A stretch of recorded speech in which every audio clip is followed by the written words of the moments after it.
La idea principal del proyecto NEVA es que hacer un vehículo autónomo con costes asumibles. El problema es que todos los proyectos que hay hoy en día no tienen en cuenta, pero de ninguna manera, ni en sensores, ni en desarrollos, no sé, pues ver en los números generales. 2.000 millones cada proyecto, Google como 16.000 millones. ¿En qué momento rentabilizas eso y cómo? O sea, estamos hablando de que hay coches que se venden 5.000 unidades al año. ¿En qué momento vas a poder? Más allá de los sensores. La mayoría de las marcas hoy en día, así estimativamente, porque tampoco tienes datos de los fabricantes, 500.000, 2 millones de euros en sensores. ¿Quién va a utilizar eso? De hecho, los coches estos que están en California, sobre todo en Estados Unidos, en la parte de San Francisco, son coches que cuestan millones de euros solo en sensores, más los desarrollos. Oye, ¿qué vas a hacer con eso? Imposible. O sea, es como una historia bonita que está ahí, bueno, un juego de empresas multimillonarias, pero para llegar a la gente tienes que llegar a un coste razonable, que sea algo factible. ¿Y de qué hablo de factible? Un vehículo que cueste 20, 30, 40, 50 mil euros, no puedes pedir a la gente, ¿te va a llevar este coche autónomamente 200? Porque la gente, no sé, se contratan un chofer privado por fines de semana, días, momentos y les hace lo mismo, ¿no? Entonces, un poco esa sería la idea del proyecto NEVA en sí. ¿Y cuál crees que es el hito temporal? Es decir, ¿cuál crees que es a futuro los años que puede quedar de desarrollo de la tecnología para que sea lo que tú dices, asequible, alcanzable? Yo, sinceramente, no creo que hasta dentro de unos 15, 20 años se pueda llegar. Ya existen hoy en día vehículos que van muy bien, quitando todos los fallos que tienen. También todos estos vehículos están o en la China, donde la información no está clara qué, cómo, o están en Estados Unidos. Adaptar un coche de esos y traerlo a Europa, es otro cuento. Ya no te digo a Europa, traerlo a Madrid, a Segovia, a una ciudad que tiene calles pequeñas, en esas dinámicas no lo... Y ya no te digo llevarlo a un país que no tiene carreteras o que no tiene una línea central clara, porque el vehículo no funciona como el humano, por lo menos a día de hoy, él funciona con unos parámetros claros. Este es el camino, esta es la línea central, yo tengo que estar aquí, tengo que adelantar por aquí. Claro, llega una dinámica en la que no hay línea central, ¿qué hago? Me pongo en la mitad, pero claro, es que este camino son dos, acá no hay señales y tú no lo entiendes porque el humano al final tiene ciertas cosas adicionales que es, veo un coche, seguramente viene por mi camino y se mueve a un lado. Esas dinámicas que no las tiene una máquina, por lo menos a día de hoy. Yo creo que cuando se desarrolla ese tipo de tecnología no se piensa en la India, ¿no? Por ejemplo, como tú bien dices, no hay carriles, no hay esa construcción de carreteras como por ejemplo en Europa, Sí. y luego hablando también de Europa, las restricciones que hay aquí. Acordaos que el Cybertruck aquí en Europa no se vende. No se vende. O sea, porque la normativa estadounidense sí que es muy flexible, pero aquí el coche Cybertruck no se puede vender ni por asomo. Sí. Al final Europa funciona, todo tiene normativas y es razonable que tenga. De hecho, la ingeniería clásica, aquí te diría que hay dos mundos. La ingeniería clásica, que era de toda la vida, de hacer puentes, trenes, aviones, que es muy restrictiva y muy certificaciones, ensayos, verificaciones. Y la ingeniería ya más moderna, que ha empezado a introducir programación y todas estas cosas. Y bueno, ahora se están un poco alineando, en donde tú programas algo, boom, lo sueltas, perfecto, funciona. Claro, conducir un coche necesita hacer una aplicación de móvil. Si te falla la aplicación de móvil, la borras, la quitas, la borras, la vuelves a instalar y funciona. El problema es cuántas veces estás dispuesto a que falle tu coche y en qué entornos. Te dicen, oye, te regalo un coche autónomo, aquí, pero igual una de 200 veces te estampas y pasa algo. Lo más normal es que digas no. Y ahí entramos también en el humano. Sí, evidentemente que es una cosa que yo lo hago en varias charlas. El humano es el factor de todos los accidentes, el que está normalmente, la inmensa mayoría. Hombre, claro, porque no conducen perros. Solo hay humanos conduciendo. Entonces, el factor que tienes de fallo va a ser el humano quitando problemas. Pero ahora, si os fijáis en la estadística al revés, ¿cuánta gente conduce al día? Millones. Yo datos que puedo encontrar, en España había más de 41 millones de desplazamientos al día. Es complicado de encontrarlos porque no es fácil estimar estas cosas, ¿vale? Creo que lo saqué de la DGT hace un tiempo. ¿cuánta variabilidad social existe entre esos desplazamientos? Gente mayor, menor, niños, no niños, 18 años, mayores adultos. Bueno, no, y de hecho hoy en día los niños con los coches estos, los minicars, los de 16 años en adelante. Los patinetes también. Los patinetes, gente que tiene un buen día, mal día, buena luz, poca luz, mal camino, buen camino. Hay una variedad inmensa y al final el humano es bastante bueno en navegar con un coche. Sí, es fiable, ¿no? Sí, luego tienes evidentemente, si hay un descerebrado que ha bebido, se ha metido droga y está conduciendo, hombre, las probabilidades de que se mate o que tenga un accidente grave son muy altas. Pero si tú sacaras esos perfiles, yo creo que cada cuánto se entera que hay un accidente, pues no sé, cada 3 semanas, un mes, 2 meses. O sea, no estás viendo las noticias, había accidentes, y los accidentes que hay, la inmensa mayoría son golpes pequeños, roces, cosas de este estilo, no son accidentes graves. Sí, efectivamente. Me resulta complicado visualizar un mundo en el que tú coges y dices, toda la MT, autónomos, todos. ¿Y qué hacemos con los conductores? Bueno, que se busquen otro trabajo. Bueno, y cuando los despides, los jubilas y vas no sé, a mí la experiencia vital me dice lo que ha pasado con las minas de Asturias. Las minas del carbón, cuando se han totalmente, objetivamente ya no eran rentables, no funcionaban. ¿Vale? Oye, minero, lo que haces no genera dinero, de hecho generas pérdidas. ¿Vale? Pero claro, hemos tenido que pasar a un sistema en el que el Estado te tiene que mantener y estás ahí viviendo y la mina. Y eso generó problemas sociales, fue complejo y no veo eso tan fácilmente. O sea, esa introducción del vehículo autónomo, de cualquier tecnología autónoma, no la veo fácilmente introducible porque entras en la parte social, oye, trabajos, luego, ¿qué pasa si uno se lía? O sea, aquí, si un conductor de la MT se estampa o mata gente o pasa lo que sea, bueno, es un conductor, el humano que ha fallado, bueno, si falla un vehículo autónomo, el resto están en la misma categoría de no, es cuestión de tiempo hasta que los quitamos todos. Entonces yo ahí lo veo complicado. Yo creo que los vehículos autónomos van a tener un sentido y una función muy buena en zonas de temas peligrosos. Por ejemplo, Neva estaba un poco en esa idea.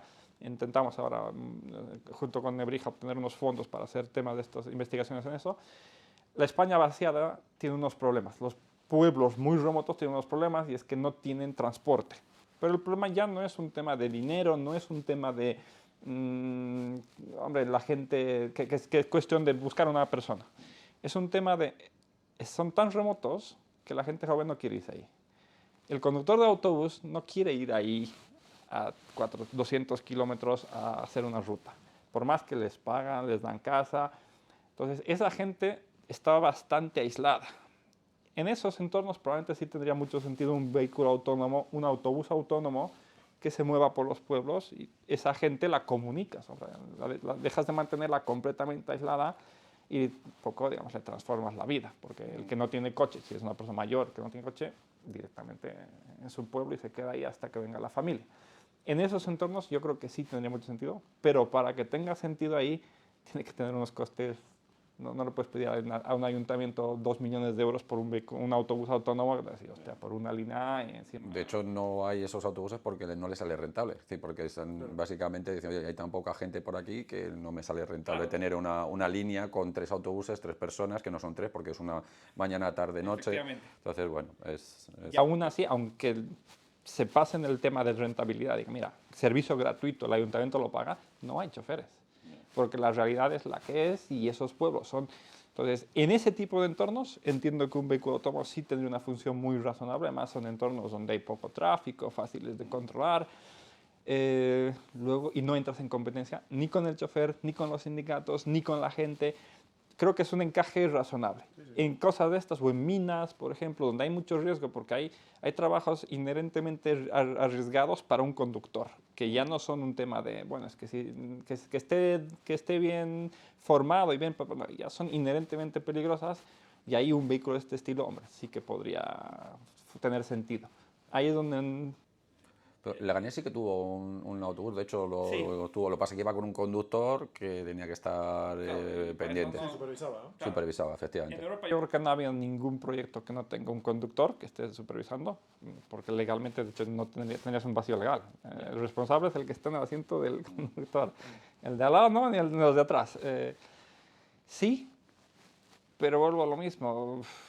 ¿Tú crees que en el Leganés la gente se subiría tranquilamente a un autobús que va a tomar? Con mucho tiempo y muchos años, sí. Yo lo que veo ahí es que al final el conductor, si ya nos despistamos, que es lo que estábamos hablando antes, que tenemos fallos como conductores y sabes que eres tú el que tienes que llevar el vehículo y al rato de conducir pues pierdes la concentración, un vehículo en el que sabes que no tienes que tocar nada, simplemente tienes que estar pendiente, al final tu concentración se va a ir perdiendo. A los 5 minutos. A los 5, 10, 15, 20 minutos, imagínate si es un puesto de trabajo donde tienes que estar 8 horas o 5 o 6 horas, Imagínate estar 8 horas viendo el camino. solo viéndolo, estar pendiente por si acaso no, claro, por si acaso no frena. A mí creo que ahí al final la capacidad de concentración pues es evidente que se va a perder. Es evidente que no. Pero sí, a lo mejor es una forma que yo creo que es un poco por lo que nos obligan, hilando lo que has comentado antes, es la forma que nos van a ir metiendo poco a poco el vehículo autónomo, puede ser eso. Primero vas a ver una persona, cuando te acostumbras a que esa persona está de brazos cruzados, que no está tocando el vehículo, poco a poco la siguiente cosa que vas a ver es que no va a haber una persona ahí, ¿sabes? Entonces, y luego también por ahí vas a ir un poco cómo solucionas el problema del trabajo, efectivamente. Oye, yo no te voy a quitar el trabajo, sino tú vas a estar de supervisor. Al principio, claro. Eso poquito a poco irá desapareciendo Ciertas probablemente. cosas, por ejemplo, pensaba, y en algún momento sí que lo analizábamos, tener autobuses y un conductor que pueda controlarlos. El problema es... a lo mejor dices. Tipo dron, algo así, sí. El tema está en que, hombre, si es 1 para 3, vale, pero si es 1 a 1, mejor lo contratas y que vaya dando vueltas por Claro, Madrid, si es porque 1 si con le vas a 3, pagar un sueldo para que haga lo mismo y encima tener un vehículo, ahí hay unos temas económicos bastante complejos que yo creo que la mayoría de la siempre va. Desde luego Google y todas estas ni se lo han planteado porque han hecho, bueno, vehículo autónomo, y ya veremos qué pasa. Pero si alguien quiere en la realidad meterse eso, vale, ¿y quién va a pagar la factura? ¿Y cuánto va a costar la factura? Y ahí es donde se rompe la realidad y dices, espera. En la realidad estamos muy lejos de implementar esto. No te digo, los temas sociales, sí, a lo mejor en Estados Unidos son más fáciles de gestionar, pero no sé, el sindicato de Madrid o el de Napoli, que le han quitado el trabajo y a ver qué... Porque luego hay otro factor, lo que decías tú, de las camisetas. Sí. Tú le pintas con spray este sensor y el vehículo se queda bloqueado. Eso es donde iba yo, porque en Leganés, por ejemplo, donde ha estado, digamos, funcionando el autobús, es en la zona nueva. Una zona nueva, claro, con vías amplias, que son pues, paus nuevos, donde las calles son hechas, digamos, al estilo del siglo XXI, por decirlo de una forma, que no son la almendra central de Leganés, que está hecho de 1960, por un ejemplo. Entonces, claro. Además, claro, tú has tenido mil veces estas situaciones cuando tienes que pasar y dices, hostia, paso, no paso, tampoco te vas a quedar, ahí hay cola, y pasas al milímetro, y el autobús ¿qué va a hacer? O el coche autónomo. No, porque yo te miro a ti como conductor. O sea, claro. Yo estoy mirándote a ti si me has visto, para poder pasar o no sí, pasar. Y luego tienes el tema, hombre, comunicas con el humano de, oye, échate más para acá, y aunque el coche esté aparcado, ¿qué haces? Lo ves y dices, hostia, igual viene alguien de la calle, te ayuda. El coche autónomo va a llegar a decir, o me quedo, o va a decir, buah, aquí paso. Y paso significa con todas, o sea, él va a ir y si raspa a mitad de coche y no tiene sensores de sonido porque no nos lo identifica, si no es una aceleración más superior a un determinado valor, ni se va a enterar y va a seguir para adelante. No. De hecho, le pasó a Tesla, porque Tesla, si tienes el vehículo en autopilot y viene la policía, no se entera. Porque ahora lo han modificado, antes no se enteraba. No paraba. No, ni se enteraba. O sea, no consideraba que la policía era otro coche, entonces la policía se ponía al lado y el Tesla salía a veces disparado, se metía, le frenaba a la policía. Claro, ¿quién es el responsable? No, es que el señor que estaba en el coche estaba durmiendo, el responsable ese. Y hostia, la dinámica de conducir del humano es bastante más compleja. Tú tienes, aunque no la gente no se dé cuenta, porque tú tienes manos y los pies y es básicamente con lo que ejecutas, ¿no? Tienes la vista, que es el primer sensor, digamos, por decirlo de alguna manera, que tienes todo el entorno, es por excelencia. Pero tú estás pendiente del ruido. Tú estás pendiente del ruido de tu coche, estás pendiente del ruido de si hay una ambulancia. El olor, tú estás pendiente de si algo huele a quemado, si hostia, huele a gasolina, todo eso el coche no lo tiene. El coche autónomo, no, hombre, lo puedes ir metiendo, pero no, entre lo mismo. ¿Hasta qué punto? O sea, ¿qué hacemos con el olor? Si empieza a arder el coche, ¿qué hace? ¿Se pone a la derecha en una arcén, como haría cualquier persona, o sigue yendo adelante hasta que se le quemen los sistemas y se estampe, o lo que pase, lo que sea que pase? Como, por ejemplo, las baterías que tienen esa tendencia a tener problemas, ¿no? ¿Qué haces con eso? Y ahí es donde la parte en la que meter esto es mucho más complejo que lo soltamos en un par. Bueno, mira, por ejemplo, la autónoma me parece que tuvo un autobús de alza, un proyecto de una universidad que iba por el campus. Inicialmente iba con un conductor y luego me parece que lo soltaron sin conductor, pero iba a 5 kilómetros por hora o algo así. Entonces daba unas vueltas y tenía sensores que si la gente se le metía delante se paraba. Cosas de ese estilo las veo bien, ¿no? Os puedo decir, por ejemplo, una cosa que cambió. Los metros del aeropuerto ya nunca tienen conductor. Sí, lo veo, hombre. Por una parte, el pobre conductor que hacía esas líneas como para tirarse por la ventana. Sí. Toda tu vida vas de aquí para allá, de allá para acá. No sé, si el aeropuerto es más grande, haces dos líneas. De hecho, lo veo hasta favorable, porque si pones a un pobre conductor a hacer ese trabajo, psicológicamente lo estás reventando. O sea, claro, ese tío... Rato, oscuridad, además es monótono. Sí, esa persona va a su trabajo y dice, va mía, otro día de mierda en el que tengo que empezar de aquí para allá, ya. Antes no lo sé, supongo que si no había móviles era más fácil, pero ya con el móvil, estar en el móvil más que atendiendo. Entiendo que eso sea automático. Y el metro tú te subes y es razonable, pero tiene muchísimos sistemas de seguridad, porque ya te digo, así que si el metro te cierra la puerta o te abre la puerta y te caes, o te cierra la puerta y te pilla y si matara a alguien, ya la gente no... Ahí pasaríamos de, oye, no, mejor volvemos a los... Y esto es un entorno muy controlado. Por ejemplo, los aeropuertos también a lo mejor podrían circular para las maletas, para todas estas cosas, podrían circular vehículos autónomos. A lo mejor se podrían hacer cosas más eficientes, pero largarlos así al largo público y en transporte lo veo también complejo. ¿Qué necesidad tendría la administración o qué tendría que aportar la administración? Porque ha salido una noticia hace poquito de que las carreteras españolas, más de la mitad necesitan reformas urgentes. Es decir, eso afectaría también al vehículo autónomo, entiendo. Claro, necesita un mantenimiento de la vía para que lo reconozca. No me queda un agujero. Se lo va a comer y si le revienta la suspensión, si se ha enterado y le han programado algo para que, oye, algo ha pasado, tira a la derecha bien y si no, vaya sin una rueda a 3 hasta que se estampe. Porque yo tengo en cuenta que al final es como una máquina. A esa máquina vas a ir teniendo que meter sensores, condiciones y vas a tener que ir evolucionando esto, ¿no? Una persona funciona de alguna manera similar, pero tiene otras cosas que, hostia, se pega una hostia, voy a parar a ver si el feeling, si lo que tengo... El coche, a lo mucho, si lo han hecho bien y lo han probado muy bien, dirá, oye, que me estoy yendo todo el tiempo hacia la derecha y no debería, voy a parar, pero que igual sigue para adelante. O sea, tendría, digamos, la administración que tener una obligación, digamos, de mantenimiento que actualmente, si no lo hace... No se cumple de hace Claro, no se hace ahora, imagínate, pues para un vehículo autónomo. Claro, y señales, porque luego búscate las señales que estén bien, que pues yo que sé, que no haya habido lluvia con barro, que a lo mejor, que yo no sé eso cómo lo lee exactamente el coche. No lo va a leer. Normalmente tienen problemas, estos sensores tienen problemas con la lluvia fina, con el chirimiri, se terminó, este no te ve. Con la lluvia normal, si lo ve bien, las cámaras tienen con la niebla. Con la niebla las cámaras no ven nada, pero este sí ve. Entonces tienes ventajas, claro, con niebla, ¿qué hace un Tesla?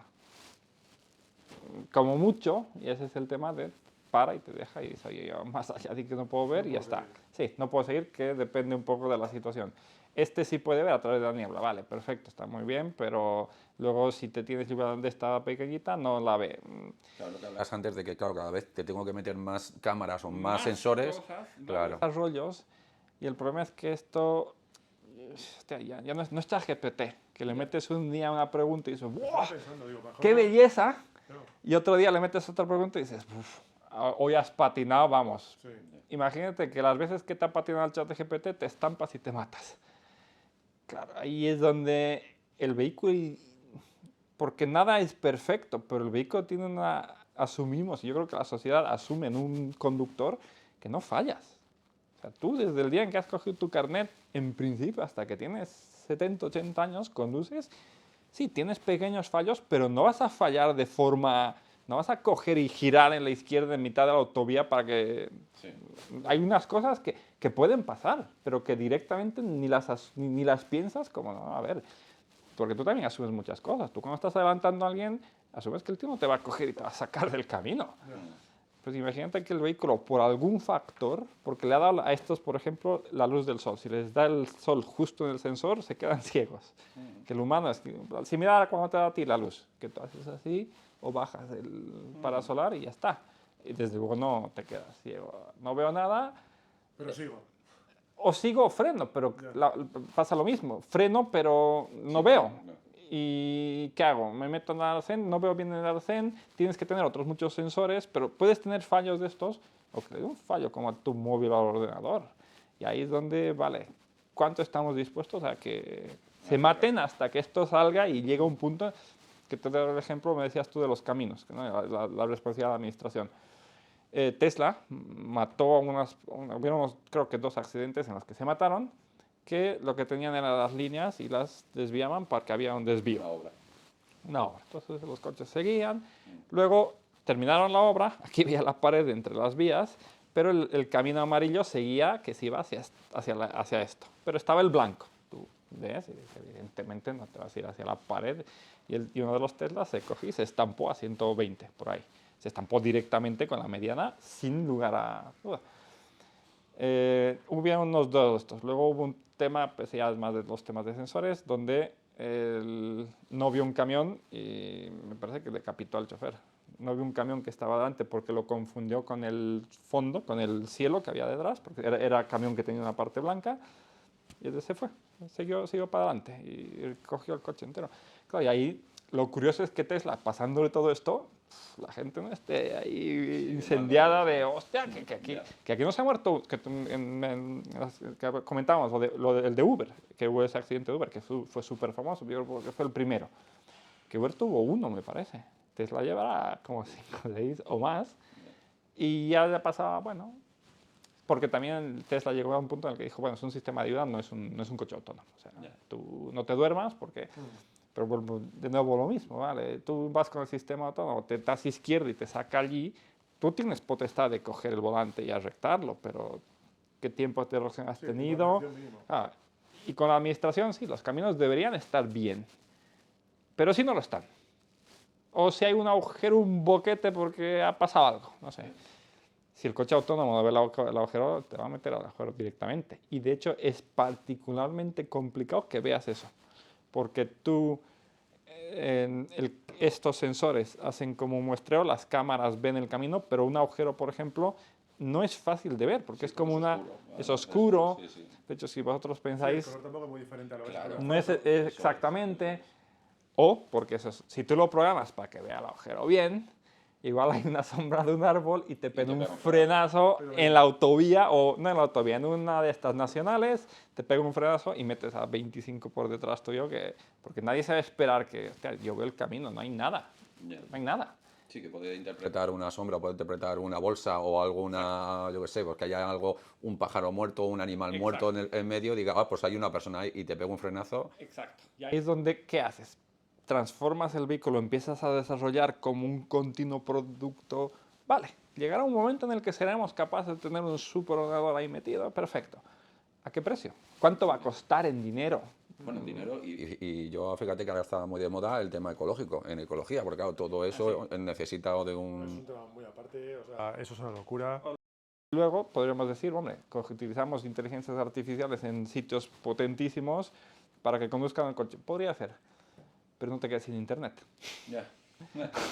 Que ahí está el problema de, hostia, oye, si una mezcla a lo mejor, eso también lo fuimos contemplando en Neva, una mezcla entre tienes un sistema de estos en algún sitio, pero que el coche también sea capaz autónomamente de funcionar, a lo mejor no en unos parámetros súper de élite, pero, oye, se me ha desconectado, entonces yo ahora veo en mi entorno y sé que, vale, y si tengo algún problema, me tiro a la derecha, me pongo en una urgencia y, bueno, ya se verá qué es lo que se hace. Pero las soluciones rápidas, metemos esto aquí, tú, complicadas. Son complicadas y Mira, nosotros, que es una cosa que pasa mucho, los badenes están señalizados, aunque no te das cuenta. Tienen un triángulo blanco. Tú ves el triángulo blanco y gracias al triángulo blanco te das cuenta que eso es un badén. Porque si eso estuviera negro, no lo vas a ver. Y de hecho a mí algunas veces me ha pasado que me los he comido de, hostia, que aquí hay un badén. Lo mismo que le pasaría al coche, pero aquí ya te hablo de niveles, un boquete en el camino que todo Dios frenaría, igual este se va porque no lo ha visto y te caes ahí 3 metros. A ver, la universidad ha sido como un socio fundamental para el desarrollo, porque al final el desarrollo de Neva se ha hecho desde empresa.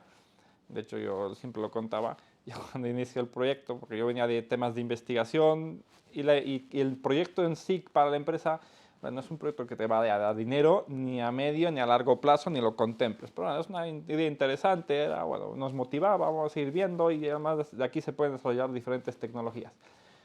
Me puse en contacto con la DGT y la DGT se ponía las manos en la cabeza. Digo, no me has contado nada. No, ¿qué? ¿Una pyme? Que se me... Esta conversación no la hemos tenido. Los seguros, más de lo mismo. Pero ¿a quién se le ocurre? Si fueras Telefónica, si fueras, no sé, una multinacional, vale, pero una pyme, no. Oye, gracias, no. Pero hablando con la DGT ya en una segunda, tercera conversación, me dice, hombre, si estuvierais asociados con alguien, una universidad, un centro de... Eso es otra cosa, pero vosotros así una pyme salida de aquí de nada, encima una empresa pequeña en Madrid, no. Y ahí, bueno, yo trabajaba como profesor, llevaba ya muchos años como profesor asociado con Nebrija y dije, esto es un poco, cuadraríamos. Hablé con Nebrija y tuve el interés del proyecto y ahí se empezó a mover de forma ya mucho más seria. ¿Dónde interviene Madrid? Hombre, Madrid tiene una tendencia a promover las cosas tecnológicas, ¿vale? Y las cosas tecnológicas están muy bien, luego ahí el campo de la tecnología hoy en día te da muchos cuentos y dentro de los muchos cuentos hay unas cuantas cosas que te ayudan, ¿no? Por ejemplo, recuerdo una idea que había por ahí con estaciones de autobuses con aire acondicionado, abiertas. Y decía, hombre, es que no sé, me falla un poco el concepto porque si me soplas aire frío, bueno, pero que estás al aire abierto, entonces, ¿de dónde sacas la energía para el aire frío? Y habían ciertas cosas de estos proyectos, digamos, muy simples, de una idea que sería bonito, ¿no? Ya, pero si me cierras la estación de autobús, perfecto, y encima tengo un sitio que está frío, pero ahí, bueno, dentro de que era Madrid y Madrid Futuro, que es como una ONG en la que se hacen proyectos de investigación, Neva entró muy bien, les gustó el proyecto, empezamos a moverlo y ahí nos dieron ciertas ventajas que fueron en su momento muy, muy importantes. La visibilidad por una parte y por otra parte la parte esta de la nave, la estructura de la nave y todo, sí, porque el proyecto en sí de lo que tenían ellos, de ayudarnos, bueno, poder hacer ciertas pruebas. Nosotros vamos y normalmente hacemos ensayos en entornos controlados, porque tampoco, o sea, nosotros estamos, y la idea nuestra es bajar los costes y llegar a eficientizar esto al máximo. Lo último que voy a hacer es meterme en una carretera a ver qué pasa en una carretera directamente. O sea, sí, y no sé, no estamos en Estados Unidos para soltarlo, ya veremos qué pasa, ¿no? Entonces, ahí ellos nos permitieron ya tener acceso a carreteras, hacer pruebas ya en otros entornos que son entornos en los que te das cuenta de los problemas, ya, hostia, claro, este problema no lo habías tenido. Sí, por ejemplo, nosotros vemos bien el entorno, normalmente utilizamos el GPS y sensores de posición para que el vehículo sepa muy eficientemente, de aquí a aquí tengo que ir de esta manera. Y no diría al milímetro, pero al centímetro sí que lo cuadra. Luego tienes que tener estos sensores, que estos son los que tienen el problema. Los sensores de visualización del entorno son los que te meten muchísima información. Más información implica más capacidad de cálculo y se te complica todo. Estos sensores vemos bien, bueno, razonablemente. Vamos a ir filtrando, analizando, probando. Claro, eso es como un parque, es un espacio abierto, relativamente abierto, que tiene árboles, cosas, pero está relativamente abierto y es fácil de moverse en ese entorno. Ponemos conos, cosas. Y en Villaverde tenían unas aceras que tienen unos peraltes así pequeñitos, que viene la calzada, los peraltes. Claro, el peralte en nuestro sensor se resumía a un punto y el vehículo no lo veía. Porque el LIDAR lo que hace es te hace un muestreo, te hace unos puntos, no te hace una imagen continua, te saca puntos cada distancia. Cuando estás cerca tienes muchos puntos, cuando se te alejan las cosas, los puntos se van a distancias más grandes. Y estos peraltes eran más o menos así. Entonces llegaba una señal aquí y llegaba la otra aquí, entonces tú tenías un punto y se te resumía un punto. Y dices, hostia, y claro, ahí se te iba el coche, se subía al peralte, lo cogías tú, pero eran como, ¿por qué está haciendo esto? Y luego lo vimos y, hostia, claro, es que esto no tiene la resolución. ¿Cómo solucionas eso de forma fácil? Mejor sensor, más planos, que es lo que hace todo el mundo. Metemos otro, segundo, tercero, cuarto, quinto. Pero ahí es donde ya te vas a necesitar una super capacidad de ordenador para ver todo. Bueno, este sensor, mira, estos sensores, los más baratos que prácticamente ya nadie utiliza, estarán en torno a los 5.000, 10.000 euros. Los sensores que utilizan estas empresas estarán en torno a los 60, 120.000 euros, de los cuales ponen en torno a 7, 8 o más. Sí, el de Leganés que hemos hablado antes, yo que lo vi, tenía uno que era cámara térmica, tenía 2 en la parte frontal, 1 en la parte delantera, 2 en los laterales y 2 atrás, si no recuerdo mal, estoy hablando de memoria. Que si luego por 6. Claro, y luego todo eso tienes que hacerle al coche entender cada sensor que es, qué tiene que ver, qué tiene que observar. Hay unos problemas que esto se complica, se va de madre y es donde hay que darle una vuelta de tuerca. Ya no, o sea, ya digo, yo lo decía siempre, si algún coche autónomo va a funcionar y va a ser factible para la gente en general, va a tener que tener nuestra filosofía. Probablemente, porque yo también soy consciente, evidentemente no somos Google, si Google aplicaría nuestra filosofía, probablemente nos pasa por la izquierda a 2.000 kilómetros por hora y llega mucho antes a lo que intentamos. Pero tiene que aplicar el cambio de filosofía. Y en la industria, que es curioso, la industria es muy diferente a la política, quitando los temas de egos. Si la industria ha dicho, yo utilizo ese sensor porque es el mejor y porque mi experto es este, el experto ha dicho que esto, el cambiar a esa gente y decirle, no, hombre, mejor utilice este otro sensor, que es un poco lo que pasa a Tesla. Tesla dijo, cámaras son buenas, no utilizamos LiDAR, y hasta el día de hoy no quieren utilizar LiDAR.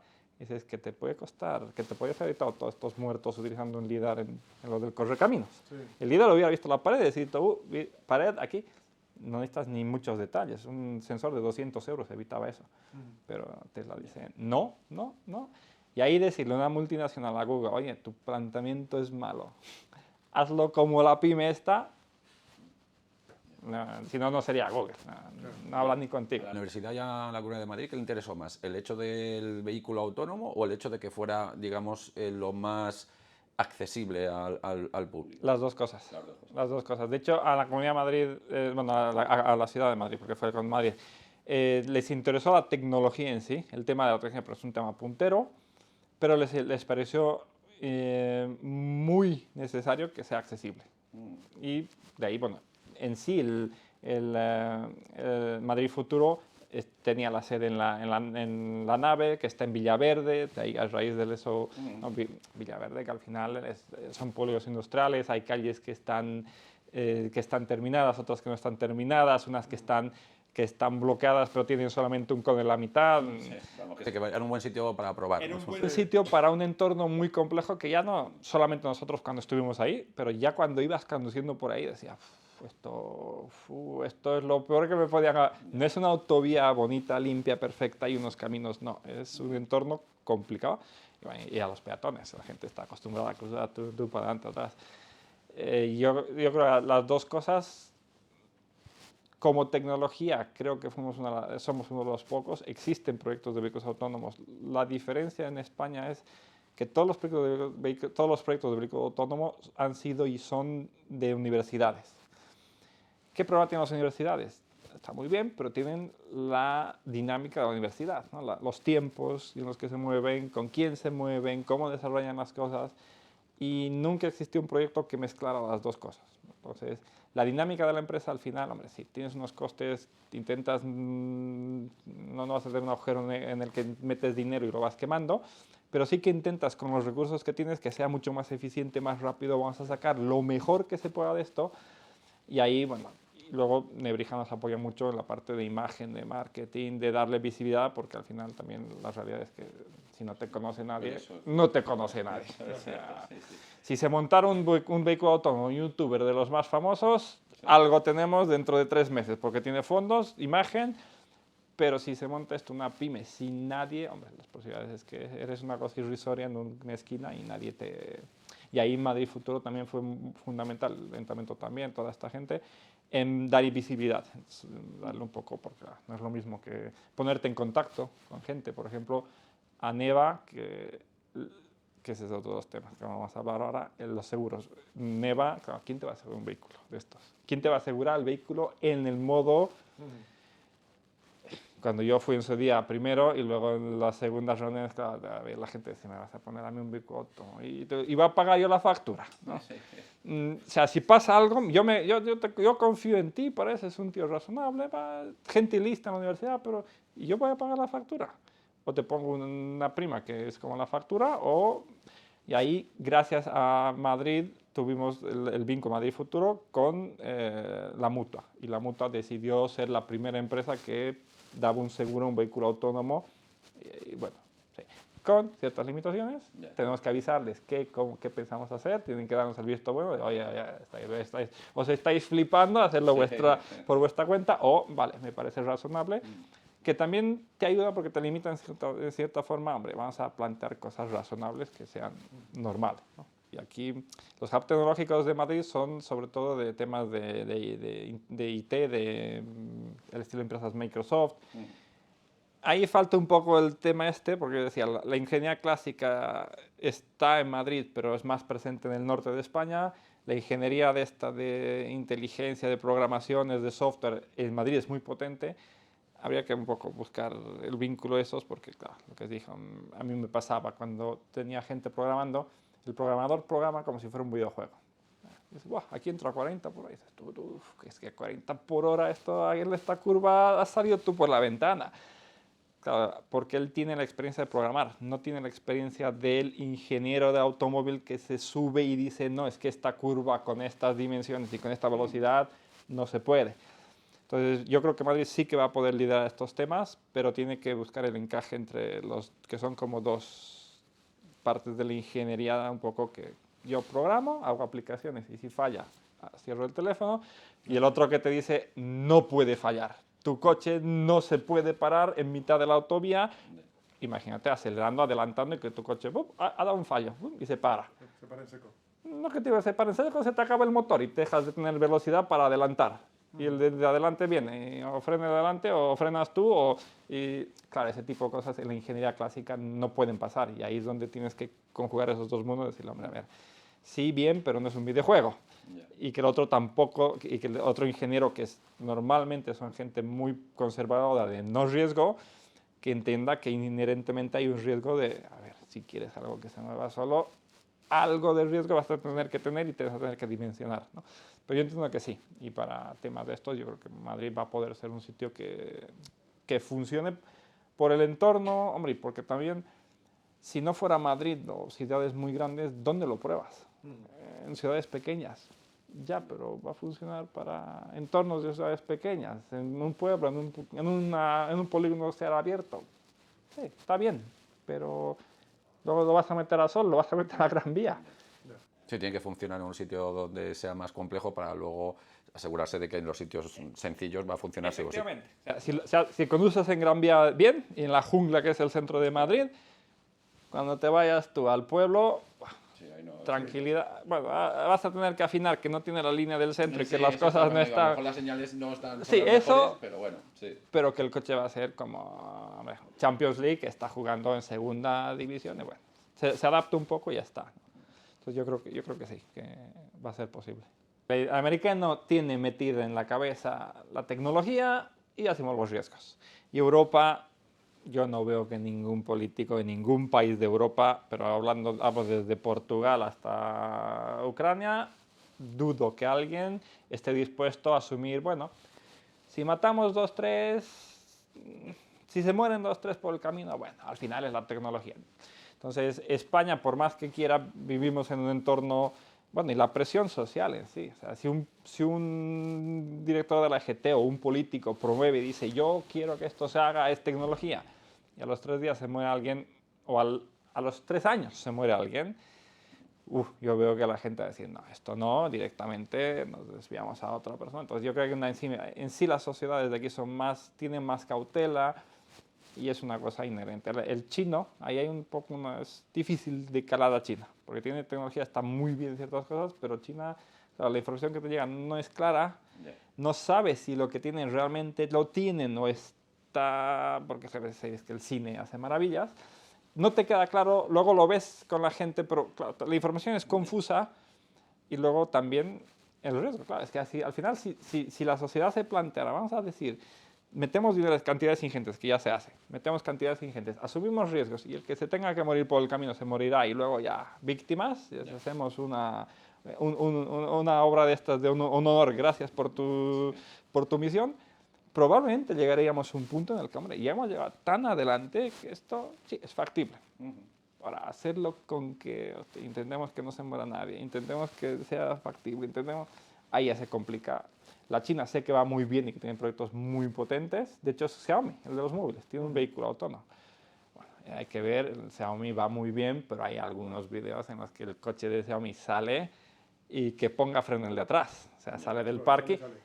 Sale un poco como te sale el autobús alguna vez que sabe que tiene prioridad, te dice, bueno, yo tengo prioridad, tú ya sabrás. Sí. Claro, como soy más grande, Y la normativa me da prioridad, tú te dices en la estación, pues el vehículo de Xiaomi de salir, dices, hostia, que el que estaba atrás o estaba atento a eso o se lo come y... Ya, sí, yo creo que también puede ser tema de cultura, efectivamente, porque al final todos los asiáticos en general lo tienen muy interiorizado, que es la sociedad por encima del individuo. Aquí yo creo que es un poco diferente, aquí si nos pasa algo, fíjate, simplemente el tema de las vacunas, cuando el COVID todo el mundo pensaba, oye, ¿qué me va a pasar a mí? En lugar de pensar más en general, pensamos más en lo individual. Por tanto, sí entiendo que pueda ser un poco más complejo. Sí, y bueno, porque también la China, si deciden ellos que se va a hacer y Sí, tampoco claro. nadie va a discutir. Sí, bueno, también tienen mucha más tecnología más cerca, Sí. mano de obra mucho más barata. Y funciona, no, bueno, y ahora es un hub muy potente tecnológicamente la China. Entonces, tiene una serie de ventajas. Claro, Estados Unidos es la parte opuesta en la que sí, la libertad total, pero libertad total y hasta te dice, venga, que tú pon lo que quieras, ya sabrás tú. ¿No?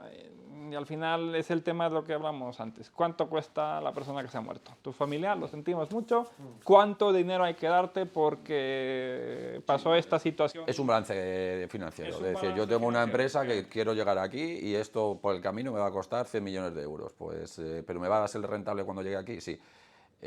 Por lo del medio, pues es dinero. Pero que tampoco queda ni siquiera claro si es rentable. Simplemente hay un concepto general de que esto es mola, está bien. Sí, como que es el futuro. Que Claro, es el futuro, en las efectivamente. películas ha salido y yo quiero llegar a que sea lo de las películas. Efectivamente. Y ahí Europa yo creo que tiene más cuidado, tiene más cautela de decir, oye, vamos con cuidado. En Europa tenemos una cultura de seguridad vial como déjame que estoy concentrado en la seguridad vial, en que todo salga bien, en concienciar a la sociedad. Y claro, viene el coche autónomo y dice, oye, que te voy a revolucionar un poquito esto, que a lo mejor mueren algunas personas haciendo pruebas. Y es como Europa, como, espera. Voy a ver si aún conciencia a la gente de que la velocidad, la seguridad vial infantil, las ciudades... entonces es como que estamos muy concentrados en un contexto de seguridad vial, porque además los países europeos son top en seguridad vial, sobre todo los del norte, Noruega, Suecia... Y España va muy bien. Sí, sí. Por eso digo que a lo mejor creo que es eso, ¿no? Es como, que esto encima en las pruebas me puede provocar más muertes, espera. Bueno, y también yo creo que tenemos un nivel pues eso, de ciudades. Claro, es que nuestras ciudades tienen una historia, las americanas, yo es que te la monto de nada. Yo he hecho una ciudad con carriles en el medio de 4 vías para cada sentido y lo he hecho hace 150 años, como mucho. Quiero decir que no tengo más. Aquí, claro, vete tú. Claro, métete en Roma, efectivamente. Estaba pensando yo Sevilla, Córdoba, o sea, aquí más en España. Pero en general, efectivamente. Por ejemplo, el casco antiguo de Granada.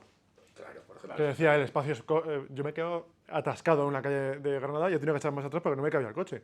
Imagínate un coche autónomo, ¿qué hace? Y luego eso, en Roma. O sea, el tráfico en Roma, que es el caos absoluto, tú hay un coche autónomo, es que no le puedes dar ni una directriz. Primero porque no hay líneas, es todo adoquines y demás. Te cala el italiano y dice, este ni se va a meter y se mete él y te deja ahí. Van todos, te sale el de atrás y te adelanta. Porque... El tráfico es muy diferente. O sea, eso, por ejemplo, en España no se ve, ese tráfico tan intenso como hay en una ciudad como Roma. Aquí... Que eso no lo tienen los americanos prácticamente en ningún sitio. Lo tienen en Nueva York, en algunos lugares, supongo, en San Francisco, pero no me queda claro, quisiera ver ahí el coche exactamente cómo funciona. O en Washington, por ejemplo, Washington DC sí que es una ciudad en la que te encuentras con la situación de no tengo sitio y ¿quién pasa? ¿Tú o yo? Me tengo que arrimar, se arrima. el resto de Estados Unidos, ¿qué más? Sí, hay camino para todos. Ahí no tenemos problema alguno. Así tienen los coches, claro. Sí, claro. Sí, por eso a mí me gustan mucho los coches muy grandes, porque así los golpes se notan menos. No, tienen vía para Tienen sitio. Entonces yo creo que es un tema, sobre todo cultural. El americano va un poco por la tecnología. Se sabe vender muy bien, cosa que el europeo también. Yo creo que Europa genera hoy en día. Aparece de la nada una empresa europea que tiene un vehículo autónomo que funciona muy bien, no lo compra ni Dios. O sea, porque todo el mundo diría, ¿y tú dónde has salido? ¿Y cómo? Y el americano sabe venderse muy bien. Culturalmente, luego, yo creo que también entre esa dinámica, la China y Estados Unidos competimos y aquí, ¿a quién es el más grande? ¿No? Voy a dar un ejemplo. ¿Para qué queríamos llegar a Marte? ¿Qué nos sirve a nosotros como humanos llegar a Marte? Y alguien te va a decir, sí, ¿por qué no el día de mañana? Bueno, hombre, a día de hoy, ¿para qué nos sirve llegar a Marte? Lo mismo que nos ha servido llegar a la Luna. Bueno, interesante, pero más allá de poner una bandera y poner algo ahí, tampoco es una cosa. Pero habían superpotencias que estaban compitiendo, y cuando estaban esas superpotencias compitiendo, se metían cantidades ingentes de dinero y de recursos y era el objetivo de generaciones de gente. Hay que llegar a la Luna. Claro, eso yo creo que también le pasa a Estados Unidos, y hay Europa del medio en el que dice, bueno, a ver, si me traes algo que no me dé problemas, bien, pero en cuanto me dé un problema, complicado. Fíjate, los vuelos privados espaciales, ahora... Sí, eso. ¿no? O sea, se llama, la de Amazon es Blue Horizon, Algo así, y luego SpaceX. O sea, es una carrera increíble, y en Europa eso no se va a ver. No va a haber empresas tan top a nivel mundial que hagan ese tipo de proyectos. Y el coche autónomo es también víctima de eso, ¿no? Que hay una carrera en el mundo del coche autónomo, pero Europa está como totalmente al margen y dice, no voy a... Pero luego te voy a decir una cosa, la parte opuesta en la que Europa lo ha hecho bien, Estados Unidos la ha liado. Boeing y Airbus. Sí, bueno. Boeing, que era la empresa de excelencia en aviación, hoy en día tiene 17 millones de problemas. Y Airbus, que hace una empresa de yo me callo, voy haciendo mis cosas bien, tranquilo. Hostia, y a mí hoy en día me subo a un Boeing y es como, uy. Y me subo a un Airbus y digo, buah, Airbus, esto ya me puedo echar tranquilo a viajar, que no. Hombre, si Airbus fuese una empresa americana, la capitalización sería increíble. Claro. Pero también Airbus, pero yo creo que tampoco podrías hacer ese conjunto, hostia, que Airbus tiene una complejidad, varios países que cada uno fabrica unas cosas, porque tienes que dar trabajo, luego entras en esa dinámica, claro, Europa, vamos a hacer un consorcio multinacional, vale, ¿yo qué gano? ¿Tú qué ganas? Hostias, espérate, que mis sindicatos están cabreados porque tú ganas más, tienes más ventaja. Es complejo, ¿no? ¿Y quién manda? ¿Y quién manda? Sí, que eso ya, Airbus, creo que son Francia y Alemania, pero ahí ya... Claro, sí, porque luego dice, oye, yo vengo aquí, yo hago esta parte, pero realmente no mando nada, porque a mí el que me lo dice cómo tengo que hacer es el fulanito. Sí, los egos que hablabas antes también. Y me pregunto yo cómo se gestionarían las movidas. Nos ha llegado la pieza de Francia mal. ¿Quién tiene la culpa? No, España, que son los ineptos, ¿no? Eso yo... Airbus y Boeing, que era la élite. No había nadie compraba un avión de aerolínea más de élite que Boeing. Y hoy en día dices, hostia, que 1, 2, 3, 4, bueno, todos los problemas que han tenido con las presiones, y ahí es donde Europa, yo creo que ha ido más dentro de su dinámica, esa que te dices de gestionar todas las egos y todo y que cada país esté contento, ha conseguido hacer un producto que en Getafe llega un avión con un trozo de avión y se fabrica otro avión y sale de aquí volando y es bueno. El problema con la inteligencia artificial no es a prueba de fallos. Entonces... No, y a mí lo que me llama la atención es, o sea, yo que soy un poco menos tecnológico, yo soy del 80 y a mí algunas cosas todavía me cuesta. Es verdad que hay gente de mi generación que es muy tecnológica, pero yo en particular no lo soy tanto. Claro, esos procesos de tantos datos y que te tenga que contestar en décimas de segundo, para mí es como dejarme loco la cabeza, decir, ¿cómo es posible que lo haga? Porque tú cuando tienes un accidente de tráfico, la Guardia Civil, cuando elabora un atestado, te está diciendo punto de percepción real del peligro y tú sabes que en un segundo tu cerebro tiene que tomar esa decisión. Entonces, calculan cuándo es lo que tú ves el punto de percepción y ellos calculan si estabas atento o no estabas atento porque tendrías que tener unos mínimos en función de la edad de reacciones. Claro, eso es lo que a mí me llama la atención de que toda esa información se pueda procesar en un tiempo tan relativamente corto. Y ese es el problema. Claro, eso, que no- Para procesarlos necesitan estufas en el maletero y si fallas estás hablando de... O sea, yo no te digo que falle, te digo que vaya un poco más lento. Estás hablando que el coche, entre que está pensando, ha seguido yendo y se ha llevado algo por delante. Esos son el tipo de problemas que hay. Es que tú antes lo has dicho, o sea, el coche tiene que tomar decisiones que a nosotros nos suponen una facilidad asombrosa. O sea, tú ves, por ejemplo, una bolsa en la carretera y tú en ningún caso vas a parar. O sea, tú sabes que la bolsa no es un obstáculo para ti, pero un coche autónomo, ¿qué hace ante una bolsa? Es que, ¿cómo la interpreta?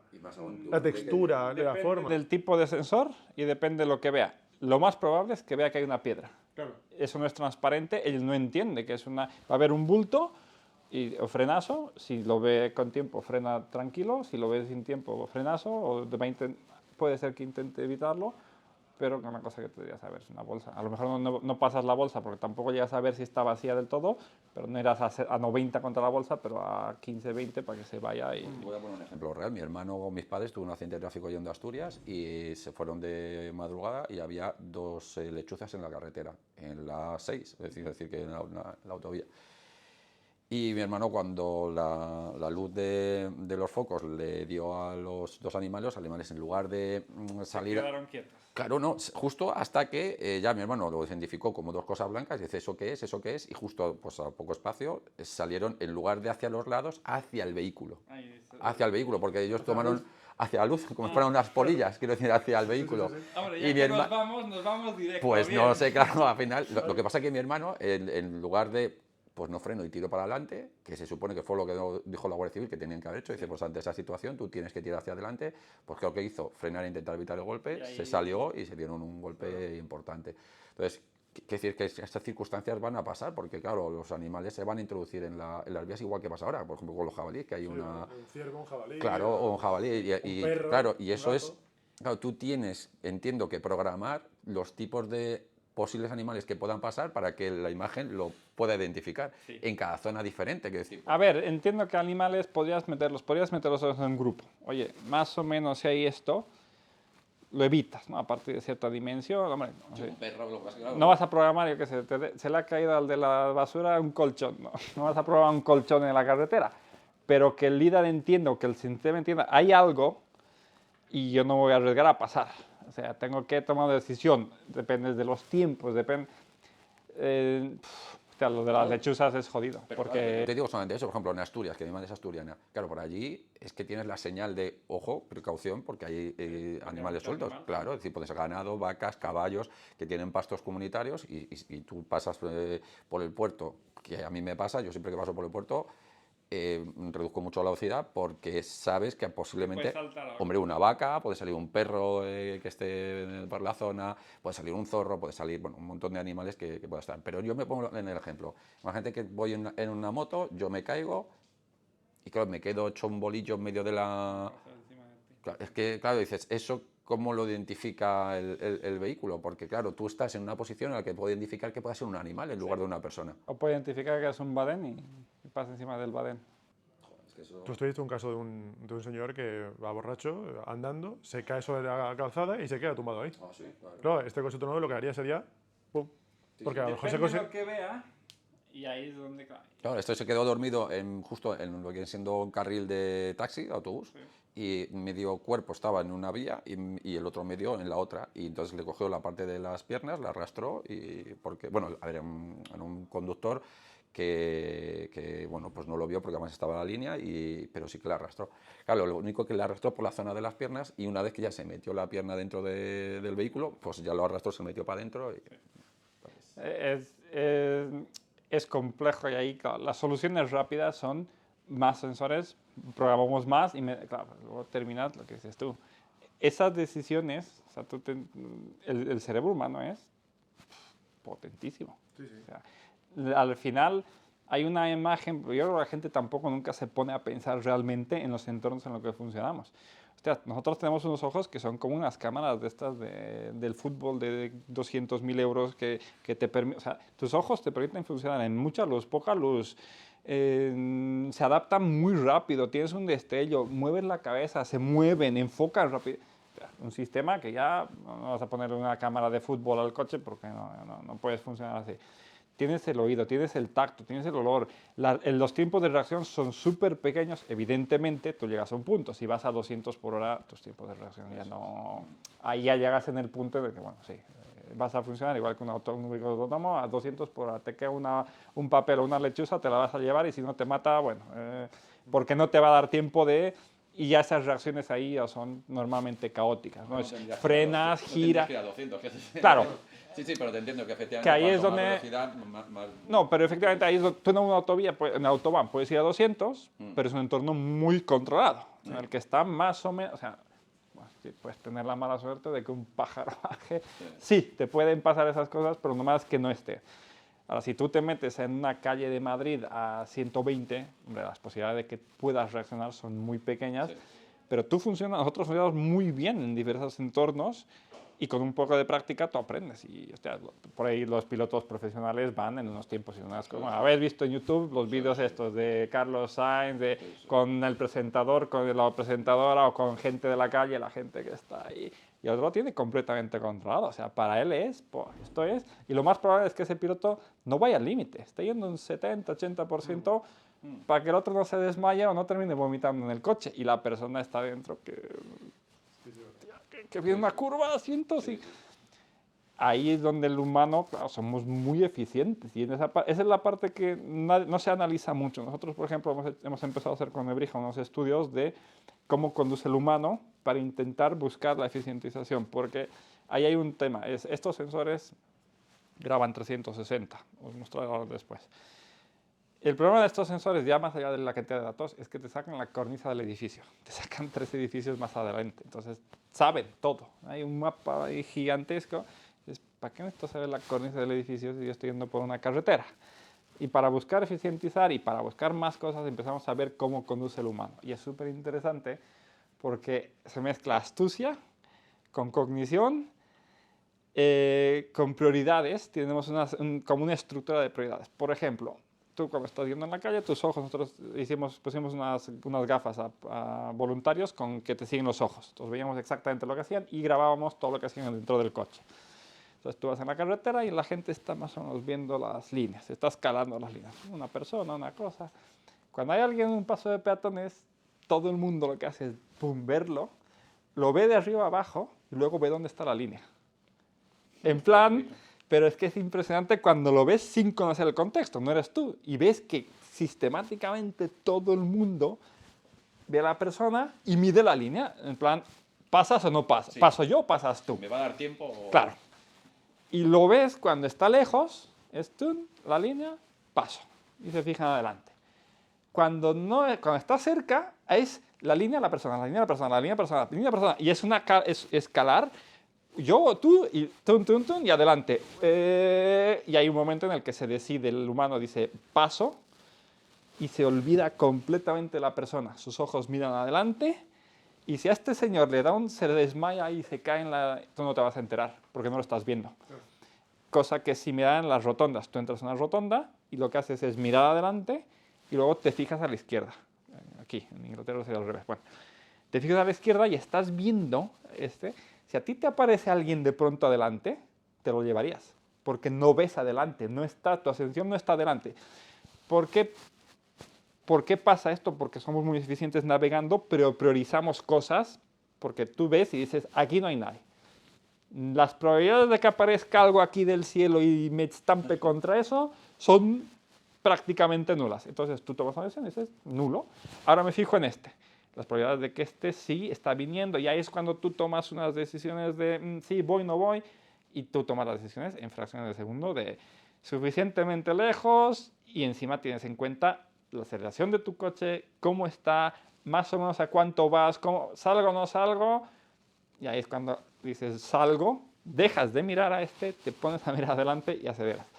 Y en todas esas cosas el humano es muy eficiente porque su cognición, al final, estamos hechos para eso, ¿no? Es muy similar dentro de ese proyecto que se llama CONUM-NEVA, que era de cognición humana, que era con un departamento de Nebrija que era de cognición. Se buscaba caracterizar todo esto y fue muy interesante, y lo que queremos hacer ahora, el siguiente paso es darle a la gente las mismas gafas para navegar en sol, caminando. Porque la forma en la que navegas caminando es similar a la que navegas conduciendo. y está estratificada la información. O sea, este sensor que es completamente diferente a lo que hace la industria. Ese es, digamos, uno de los puntos. Este sensor graba todo. Y están grabando y tienes 7 de estos y le metes ahí una cantidad, por una tubería así le metes datos en el ordenador. Y el humano no está, tú no estás caminando en sol y aquí, allí, no. De repente te estallará la cabeza. Yeah. Tú coges y haces así, tú ves, esta es la imagen y tú te haces un mapa más o menos en la cabeza y dices, bueno, 5 pasos puedo dar viendo el móvil. Y te pones a ver el móvil o te pones a ver un edificio, porque si no sería imposible. Si no, tendrías que estar viendo todo el rato y nos chocaríamos unos contra otros. Eso lo leí yo en con los deportistas, que cuando son pues los que lanzan las flechas, los arqueros. Claro, claro, se focalizan y la visión perimetral no ven nada. O sea, van a donde quieren, al objetivo donde quieren ir. Claro. A mí me pareció muy interesante, porque si tú tienes, yo te estoy mirando a ti, pero a él le estoy viendo. Sí, y, Raúl, por ejemplo, efectivamente, le estoy viendo a Raúl o las cámaras. En cambio, cuando te enfocas, efectivamente, cuando tienes un objetivo, como que la visión se cierra y se te va a la... Y de hecho hay una cosa, que eso también es muy curiosa. Esto cuando los sistemas, ordenadores, todo, cuando tienes más información, peor vas. O sea, cuando tú vas por carretera tranquilo, el Tesla y cualquiera, esto es un trámite. Te metes tú al centro de Nápoles o al sol, donde estás ahí con todos los taxistas, los Uber y todo, Dios mío, estos empiezan a tener más datos, más computación, peor. Más calor, más problemas. El humano funciona al revés. Cuantos más datos, tu cerebro empieza a priorizar, te suben las pulsaciones, te sube la tensión, tus pupilas se abren. Se optimiza, ¿no? Se optimiza. Claro, tu sistema está como un sistema, como en la tele. Cuando tienes al de atrás que está haciendo los videos de la tele en los eventos y dice, esto hay más, tienes al coordinador, que es tu cerebro, que dice, espera, que esto se está complicando, ábreme las pupilas, ponme más energía y consume más, porque de hecho nosotros también teníamos ahí sensores en las pulsaciones, y consumes más, eres más eficiente en ese entorno. Sí, luego te cansas, o sea, no puedes estar todo el rato funcionando así, terminarías en un punto en el que ya harías errores, pero es lo opuesto. Entonces, hostia, es que el humano realmente Tiene sentido, la verdad es que sí, no lo había pensado nunca, pero claro, tú cuando vas en carretera, tú solo, que no hay nada, te aburres y pierdes tu concentración. Antes, ¿no? Claro. La atención de un conductor que no tenga que hacer absolutamente nada porque su coche va solo y durante horas solo tenga que vigilar, al final a los 10 minutos está... Claro. Lo que comentaba, lo de Uber, la persona de Uber. Bueno, Uber, ¿qué es lo que hizo? ¿No? Al estilo americano, un poco razonable. Vamos a coger voluntarios. Bueno, más allá que cogieron voluntarios que eran indigentes, gente sin trabajo. Bueno, eso ahí también. Al estilo americano, un poco vamos a coger y vamos a decir que hemos cogido gente. Bueno, pero más allá de eso es lo que decías tú, lo que pensaba. Ti te hago un trabajo, estar 8 horas enfrente. Las primeras 5 a lo mejor estás estresado. Cuidado. El primer día. Claro, al primer día. Cuando te das cuenta que el coche va relativamente bien, vas a estar todo atento. Vas a estar viendo YouTube, vas a estar viendo Internet, vas a estar escribiendo tus emails, comentando con la familia. De rato en rato levantarás la mirada. Esto va bien, va bien. Claro, pero es que eso no iba con la filosofía. O sea, si estás probando, tienes que estar... Pero ¿cómo no puedes poner a una persona que esté 8 horas ahí? Cuando encima va bien. Porque si me dijeras que el coche va caótico, el otro va a estar a tope de... Espérate, cuidado. Y ahí, cuando lo que pasó, el coche, el de Uber, que sabéis que mató a una persona, una señora cruzaba la calle por donde no tenía que cruzar, salió a bastante velocidad. Si el conductor como conductor lo hubiera visto completamente, o sea, no era una cosa de baja visibilidad, la señora estaba ahí, el típico que cruza por no debería cruzar, y encima corriendo. Ni siquiera es que la señora estuviera caminando, entonces salió corriendo. ¿Qué pasa? Que el coche no bajó de velocidad nada, hasta que la señora estaba enfrente y frenó y la pilló de lado aquí, en el lateral, por esto. Si el conductor hubiera estado atento, porque el conductor levantó la vista prácticamente cuando el coche la detectó, o sea, al límite, si el conductor hubiera estado actualizando la vista más, se salvaba. Y ahí el coche falló, no se sabe exactamente qué falló, no recuerdo si Uber llegó a decir, porque al final, claro, ¿qué ha fallado? Una situación, nadie te va a decir, le hemos cagado. Mi programador la ha liado y hostias. Antes, porque si no lo generalizan a todos los demás vehículos. Es decir, claro, si yo lo que se hablaba antes de yo no, claro, es una persona podemos admitir como el resto, como humanos, que tú puedas tener un fallo, porque yo también lo puedo tener y porque el resto podemos tener. A la de una máquina ya no me voy a fiar, porque si efectivamente este móvil, si el iPhone tiene un problema, lo tienen todos los iPhones. ¿Cómo voy a hacer yo iPhone de decir, oye, reconozco que esto tiene un problema? De hecho, casi todas las marcas, cuando tienen que revisar un vehículo, pues es que te llega una carta solamente a los interesados. eso es, oye, que tienes que venir aquí, que nos hemos detectado que esta partida de vehículos pues ha tenido un defecto de, yo qué sé, pues en el airbag, en no sé qué, y te lo tengo que cambiar. Pero muchas veces cuando han sido fallos generalizados se callan y han sido los propios usuarios a través de demandas colectivas los que han tenido que, y lo pelean a muerte para no que tengan que, y si no te intento pagar para callarte y que no... Que bueno, cuando es tu coche y bueno, te lo arreglan y es una cosa que no ha tenido mayor, te dan 5.000 euros o te dan un descuento para el próximo y bueno, la gente está contenta. En estos temas, el problema es que hay mucha opacidad en sí, porque cómo está todo esto formado. El gobierno no tiene ningún tipo de control sobre qué es lo que estás haciendo. Has matado a una persona, vale, dame el informe de qué es lo que ha pasado. Situación única, que yo no podía haberle evitado. Nadie te va a decir, hostia, es que mi programador la ha cagado y se ha equivocado y ha dado un error ahí. Y nos hemos llevado a la persona porque en estos entornos y en estas condiciones, porque eso implicaría la responsabilidad de alguien y de la empresa, porque es, oye, y tú no eres responsable. Evidentemente te van a decir que no tienes, de hecho es que no tienes cómo enterarte. Sea una o sea otra, tú no vas a tener nunca cómo enterarte, quitando que se introduzcan cambios normativos complejos, bla, bla, bla, cajas negras. Que la caja negra es eso. La caja negra en un avión o en los trenes es no nos fiamos de lo que pasa y vamos a verificar qué es lo que ha pasado. Y que luego se llega a la conclusión, que puede ser de gusto de unos o no, error del conductor, error del piloto o error de la máquina. O fallo porque este sensor no funcionaba y se llega a este señor, que era el que tenía que tirar de esta cosa, no tiró y se han matado 200 personas por eso, ¿no? Sí, pero en el coche no. Ya, sí, por lo menos el coche no. A día de hoy Pero es no. que a nivel cultural el fallo del humano está como aceptado, pero el fallo de la máquina es como que califico el fallo de la máquina como algo generalizado y ya, sobre todo a la gente que es detractora. Sí, yo te diría que es inherente a que hay un humano por detrás ganando dinero, por una parte, y que es responsable de algo. O sea, te voy a dar los ascensores, no fallan, prácticamente no fallan. Bueno, yo lo utilizo en clase además. El ascensor, si no recuerdo mal, tiene un coeficiente de seguridad en diseño para que no se caigan los cables, esos que te aguantan, entre 12 y 20. Para que os ponga en contexto eso, tú como ingeniero calculas y dices necesito un cable, pero por si las moscas le pongo 12. En la vida se va a caer un ascensor. ¿Cuándo se caen ascensores? Cuando hay ciertos errores de mantenimiento y los ascensores están pensados para que tenga mantenimiento. Claro, todo eso en un coche se veía a unos niveles muy complejos, hay muchos factores. ¿Qué pasa si el sensor ha fallado? ¿Qué pasa si...? Hemos hablado antes de la Comunidad de Madrid, pero de la DGT, que también las has estado hablando. Creo que ha salido hace poco ahora una posibilidad de que haya como un programa Sí, para... la DGT hizo un cambio normativo que de hecho vino en parte por Europa, ¿vale? Para que se permitieran hacer pruebas con vehículos autónomos. De hecho, hasta hace poco, cuando nosotros empezamos con EVA, no podías, bajo ningún concepto, salir a la calle, de ninguna manera. O sea, no, en la calle no. Por eso teníamos que utilizar el hub este de Madrid Futuro.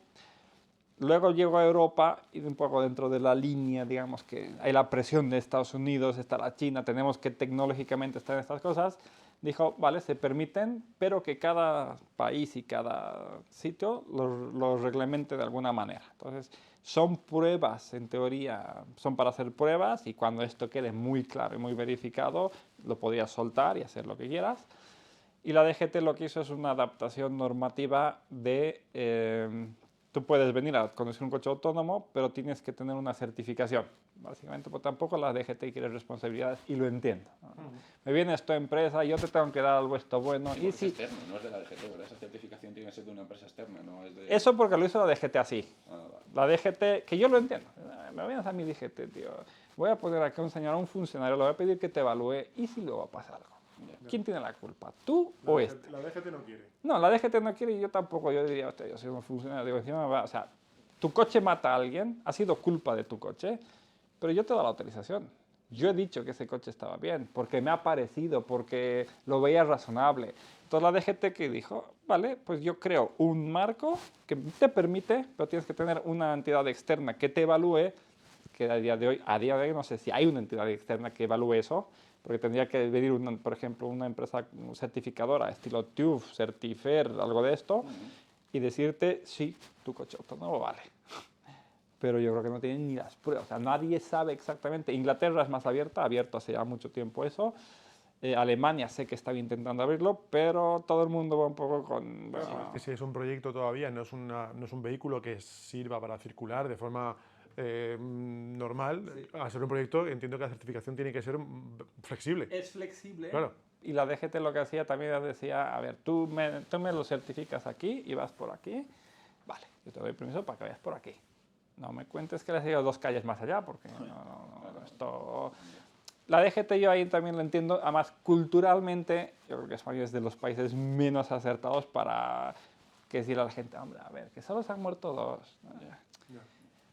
Unas flores y le hemos pagado 20 millones, tampoco... Entonces, América no son... Bah, ni se va a enterar.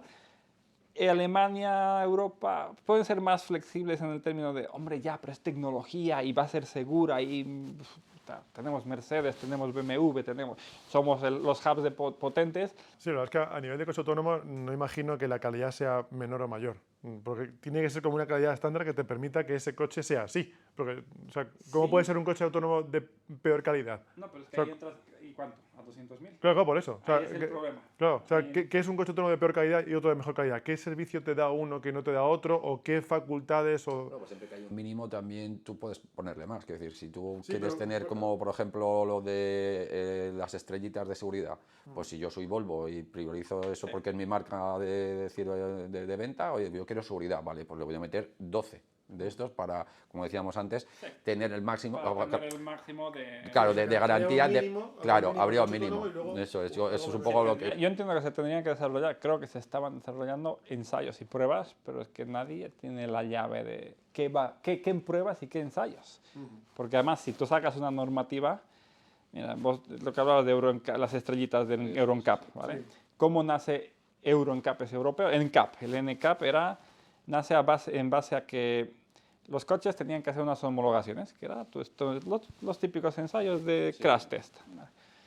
Y había una ONG, que no sé exactamente cómo se inicia, que NCAP era una ONG, que se da cuenta que todos cumplían con creces, porque los accidentes eran a 40 por hora, pero que a 60 por hora las cosas eran dramáticas. Pero dramáticas, te hablo creo que de los años 70, 80 por ahí, que mostraban un vídeo de Mercedes que a 40 por hora se abría el airbag, boom, el dummy salía impoluto, perfecto, y a 60, que no estamos hablando de 40, relativamente baja, 60, el dummy le daba al volante con la cabeza, se le abría el aire en la cabeza, boom, lo mandaba hacia atrás, le ponía el cuello hacia atrás en el testero, y luego se hundía la dinámica, pero prácticamente el tío se desnucaba porque le había mandado el airbag para atrás la cabeza. Y ahí es cuando Euro NCAP dice, espérate. Y Mercedes y todos decían, bueno, a ver, a mí no me cuentes tu vida, que yo he hecho el coche, cumplo. O sea, si tú haces una normativa para el vehículo autónomo, si tú dices, esto es lo que tienes que cumplir, y toda la gente cumple, luego todo el resto de cosas van a decir, a mí no me mires, tío, yo cumplo. Que yo creo que también las autoridades ahí son reticentes en hacer una normativa porque hasta...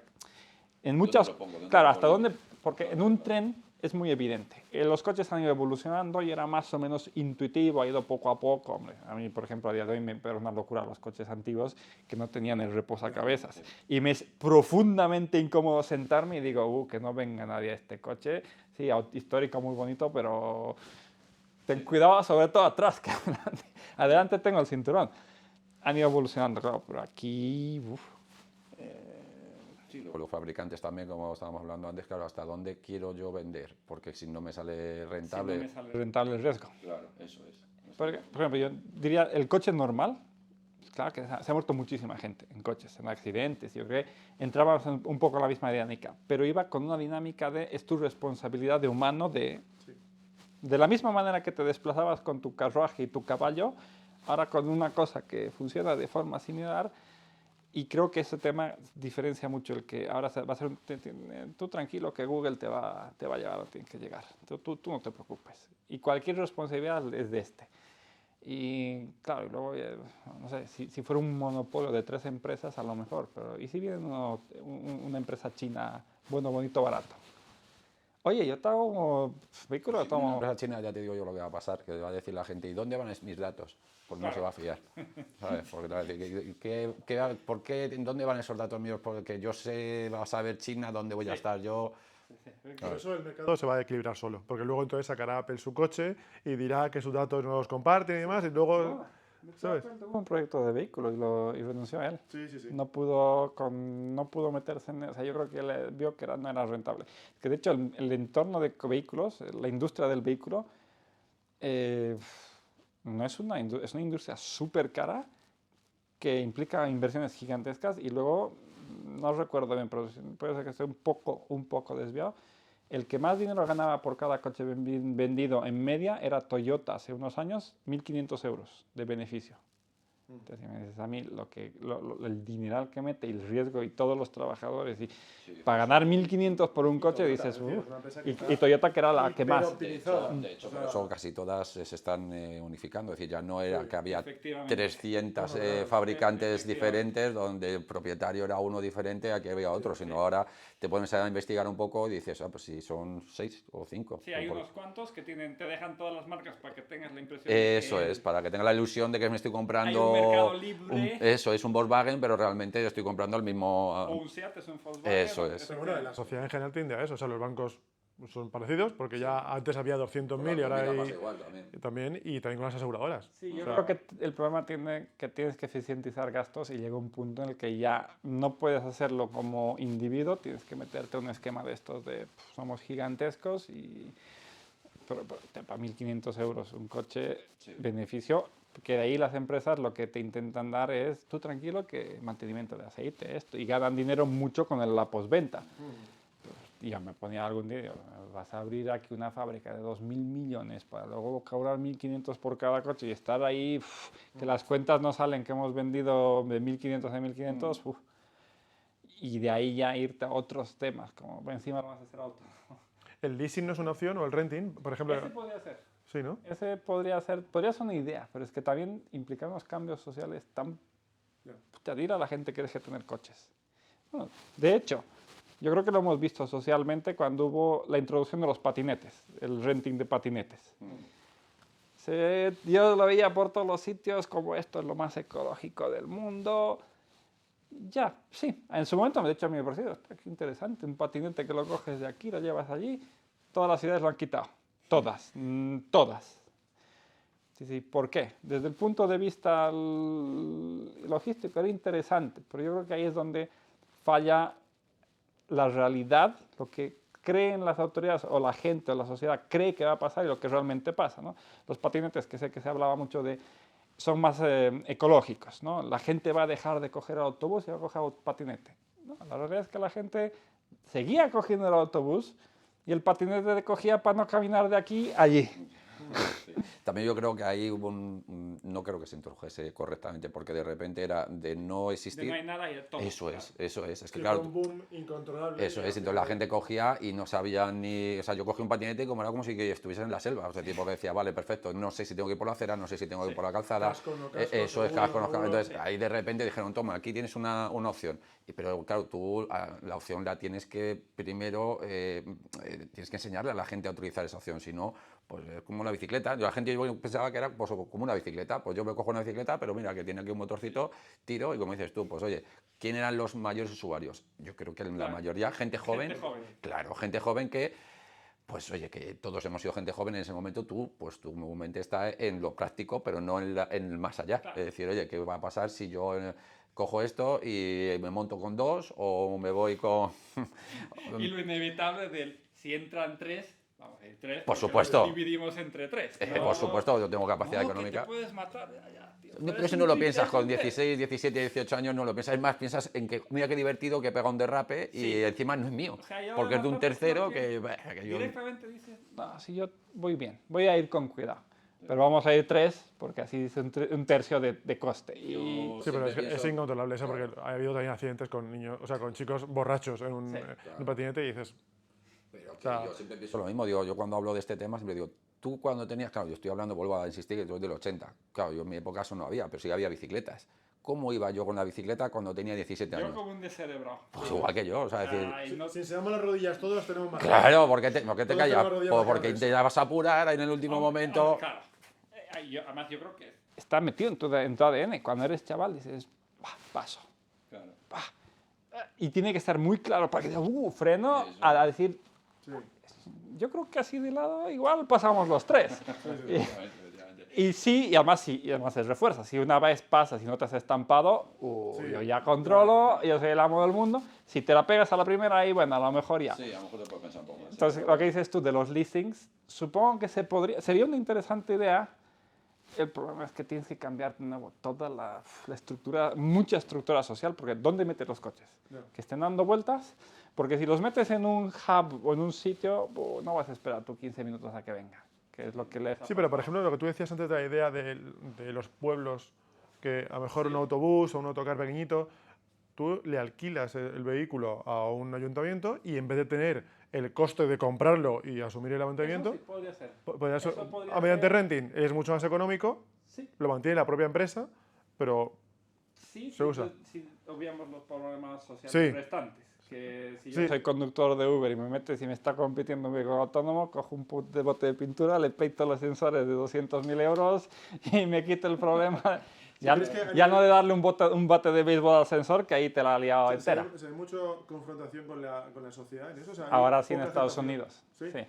De hecho, en California, os mostraba unos vídeos, hay grupos, no me acuerdo cómo se llamaban, que le ponen un cono en el capó del coche. Un cono de estos de tráfico. El líder ve el cono y no se mueve. Y se queda ahí quieto. Entonces, ni siquiera es vandalismo, porque no le has hecho nada al coche, Ya. pero se quedan ahí. ¿Por qué? Porque la gente ya está un poco cansada de que esos coches en Estados Unidos tampoco entienden exactamente la dinámica de lo que han hecho ellos.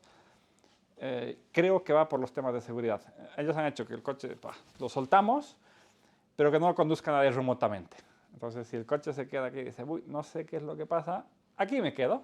Y se queda con las señales y como si se tiene que quedar todo el día.